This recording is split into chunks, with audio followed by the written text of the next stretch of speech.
It's Greg Harrelson here with Century 21 here in Myrtle Beach, South Carolina, and I've got Jill Powell with me again, who is obviously a great buyer's agent and has served many buyers over the 15 years that she's been in real estate here at Century 21. And Jill, I have a question that people are asking. Okay. You get a lot of people that are coming from out of the area and they're excited about purchasing property. They find the property that they like.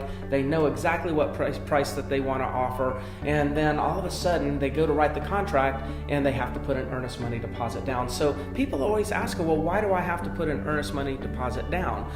What do you answer when somebody asks you that question? Especially first-time buyers, because they don't quite get it, But basically, I always say sometimes you have to put yourself in somebody else's shoes, okay? If you were the seller, would you take your property off the market for somebody you don't know with no money down?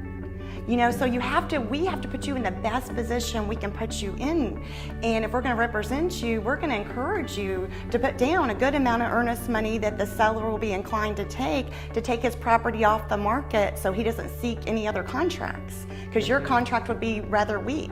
That is a great point. So if we look at, when answering the question, I think that's a great way to approach it, is we have to sometimes get into the eyes or the shoes of the seller and remember that when you write an offer and and it gets accepted, the transaction may take 30 days to 45 days to close. So that means the seller is going to have to hold their property off the market. So what they're wanting to do is they're wanting to make sure that you have some sort of skin in the game. It doesn't have to be a lot. There's a lot of earnest money deposits that are as low as $2,000, $3,000, correct? We take as low as $500. I have. Okay. Yeah. So. Again, sometimes, and the amount does matter, especially if it's a multiple offer. You might want multiple offers and you're competing for the property. You may want to put a little bit more down to show, hey, I'm really the person that seller should be dealing with. But for the most part, the seller just wants some sort of evidence that you're sincere about following through with the transaction. And for the most part, that's why they get the deposit.